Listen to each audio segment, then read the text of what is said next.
All right, so leaky pipes, right?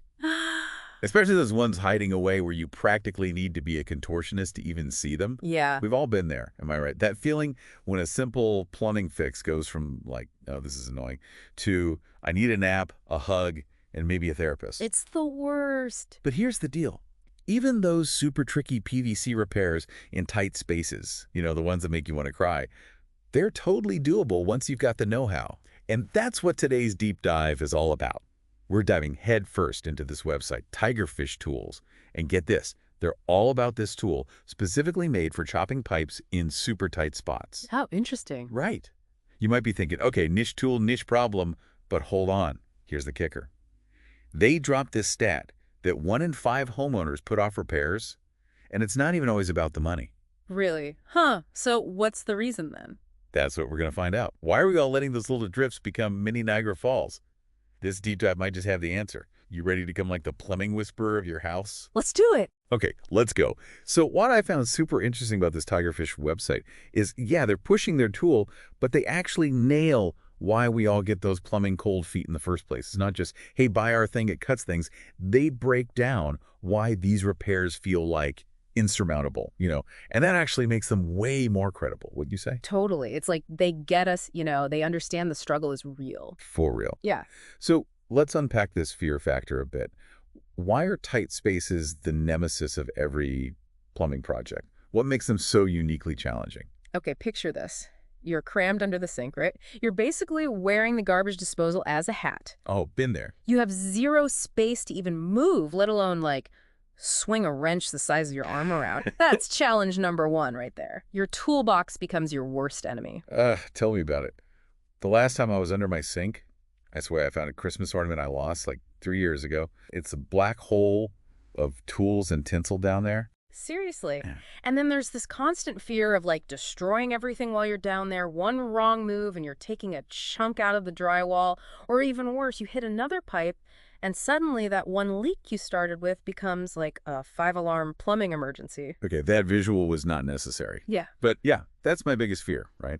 It's like performing surgery on a pipe, but like blindfolded in a sardine can, no pressure. Exactly. And then if that wasn't enough, you've got the frustration factor. Trying to actually reach those valves and fittings in those tiny little corners, it's impossible, like threading a needle in a hurricane. You can't see anything. Your patience is shot. I'd rather just seal the whole cabinet shut and pretend it doesn't exist. Oh, I've been there. Yeah. But before we all just surrender and wave that white or, very absorbent towel in the air, our source actually throws us a lifeline here. And they start with the basics, those temporary fixes for when you just need to buy yourself some time. Which, let's be honest, is sometimes all we need, right? Just to regroup, figure out a game plan. Exactly. But they make a really good point, which is even those little temporary fixes, you got to do them right. You can't just slap some tape on and hope for the best. So let's talk about these quick fixes. And I think we got to start with the classic rubber tape. Mm-hmm. What's the deal with this stuff? Why is it like the duct tape of the plumbing world? Okay, so rubber tape, right? It's like the duct tape of plumbing. It seems like it fixes everything. Mm-hmm. But here's the thing that TigerFish points out. It's like, we're not using it right. A lot of us, we think just cover the hole, done. But it's more than that. It's about actually making that whole area stronger, Totally. It's like, if you think about it, it's like putting on a bandage, right? You wouldn't just put this tiny little Band-Aid on a huge cut and call it a day. You want it to go around, support the whole thing. So true. Rubber tape, same idea. Okay, so we're extending that tape way past the leak both ways, several inches.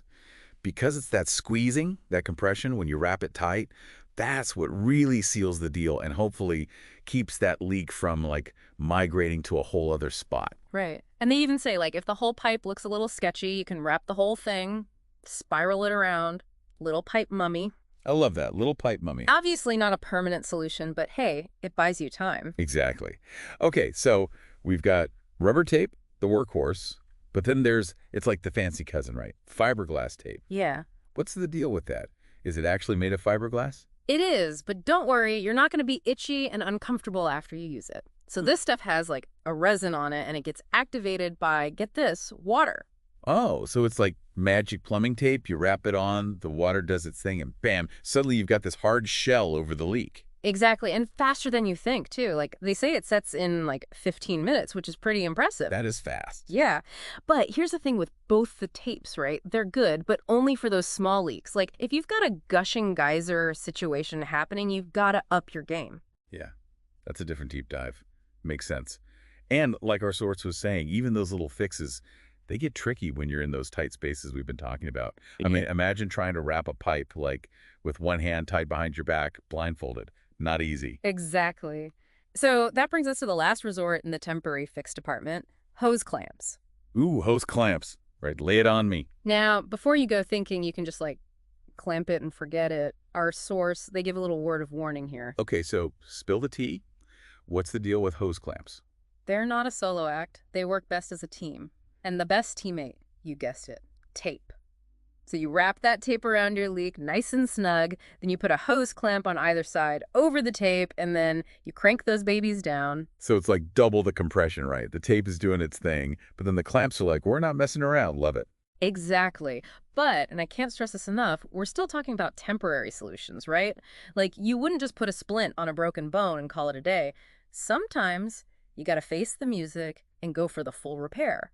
And in the plumbing world, we're talking either a saddle repair kit or the big kahuna, a full pipe replacement. Okay, those both sound a tad more involved than our tape and clamp friends. But you know us, always up for a challenge. Saddle repair kits, let's demystify those first. What are we even talking about here? Okay. All right, so we're back. And it's time to tackle those more like heavy-duty plumbing solutions, when the leak is serious. So saddle repair kits, and then the one we all dread, a full pipe replacement. But before you panic, let's break it down. Saddle repairs first. What are those all about? When do you need one of those? Okay, so think of a saddle repair kit like a way to make that weak spot on your pipe strong again, Like putting a patch on your favorite jeans, except plumbing. Basically, it's this little piece of pipe that clamps right onto that messed up area. So it's like a split, but for pipes. Yeah, I like it. Exactly. And the best part, they're actually pretty easy to use. Our source, they walk you through the whole thing. Step 1, turn off the water, obviously. Nobody wants an unexpected shower while they're trying to fix a leak, right? Safety first, always. Right. And if you're working on a drain pipe, make sure to drain out any water that's hanging out in there. Good point. Okay, water off, pipes are drained, we're good to go, right? Yeah. Just slap that saddle on there. Hold your horses. Just like with those quick fixes we talked about. Prepping is key. Get that leaky section nice and clean, make sure it's dry, and then the magic ingredient, primer. Primer. It's like the secret weapon of every DIY project. Truth. That primer makes sure that PVC cement really sticks. And speaking of cement, don't be shy here. Apply it generously to the pipe and the inside of the saddle piece. Slather it on there. We want that thing secure. Exactly. Then you press that repair piece onto the damaged area, clamp it down. Some kits even come with clamps, and then you let that cement cure. Once it's all hard, you've got yourself a reinforced patch, no more leak, hopefully. Nice. So saddle repair, good option if you catch it early, the damage isn't too bad. But let's talk about when the plumbing gods are not smiling on you and you're looking at a full pipe replacement. That's a whole other beast, right? It can feel that way, for sure, but the source, they do a good job of like breaking it down into steps. And honestly, once you see it like that, it's not as terrifying. Okay, I like the sound of that. Manageable steps, I can get behind that. Okay. So what's first?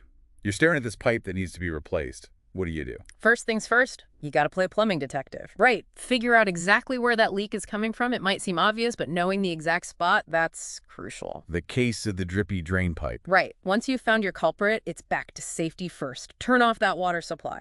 And remember, if it's a drain pipe, make sure you drain it before you go any further. Trust me, nobody wants a face full of whatever's in there. Noted.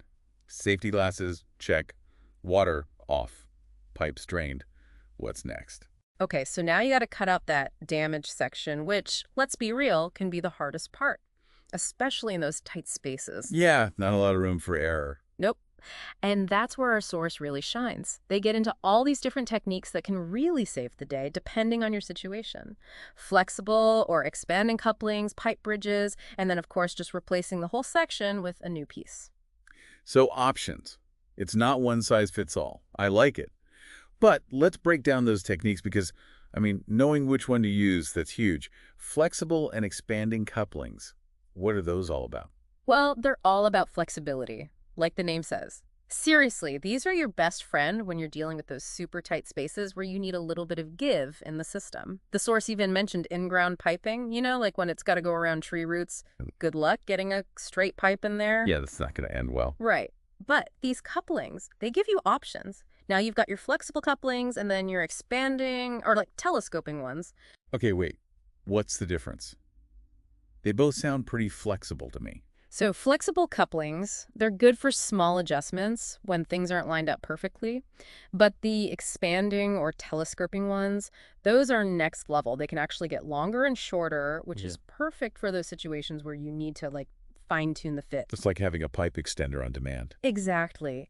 And our source, they point out that these are great for enclosed spaces. Like, remember those valve boxes we talked about earlier? You can squeeze them in there and then adjust them to the right length without needing a ton of space. So smart. And those probably cost a bit more than the regular flexible ones, right? Yeah, they do tend to be a bit pricier, but our source makes a good point. It's like they're worth it, especially when you're dealing with a really tricky repair. Okay, makes sense. What about installation? As complicated as they sound. Not at all. Pretty similar to the flexible couplings, actually. You attach the hard side first, then you extend that telescoping side to the right length, and then cement everything in place. Speaking of different approaches, let's talk about hard pipe bridges, because what even is that? Right. Pipe bridge wins for the most creative plumbing term. What are we talking about here? Okay, so imagine you're driving along and then boom, roadblock. You wouldn't just abandon your car, right? You'd find a detour. And that's kind of what a hard pipe bridge does. So instead of trying to force a new pipe through a space that's just like impossible, you're basically going around the problem. Exactly. Our source, they lay out the steps. You remove that section that's causing trouble, and then you attach those 90-degree fittings to both sides. Then you put in these short sections of pipe to the fittings, and then, get this, another set of 90-degree fittings. So now you've basically made this bypass route. And then you run a new pipe between those fittings, totally avoiding the original problem area. That is so smart. It's brilliant. This method is amazing if you can't actually reach the damaged part for a normal replacement. Work smarter, not harder. Love it. This deep dive is blowing my mind. It's amazing what a little plumbing knowledge can do for your confidence. Seriously. Okay, we've talked saddle repairs, full replacements, but are we ready to talk about the actual cutting?